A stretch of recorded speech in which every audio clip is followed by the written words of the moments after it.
প্রথমেই thank you so much সবাইকে, যারা যারা এত আশীর্বাদ করেছো, এত কমেন্টস করেছো হোয়াটসঅ্যাপে, মেসেঞ্জারে। প্রচুর তোমাদের শুভকামনা এসছে পম্পমের জন্য, তার জন্য সত্যি মন থেকে থ্যাংক ইউ।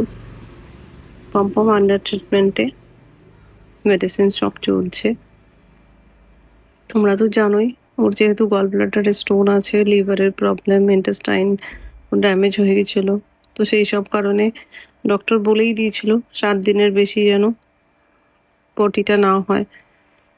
তো সেটাই কন্ট্রোল করার চেষ্টা চলছে।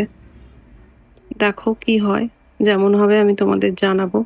তোমরা সবাই ভালো থেকো, সুস্থ থেকো, এরকমভাবেই আমাদের পাশে থেকো, আশীর্বাদ করো মেয়েটাকে। ওর হেলথের আপডেট আমি তোমাদের সাথে আবার শেয়ার করব।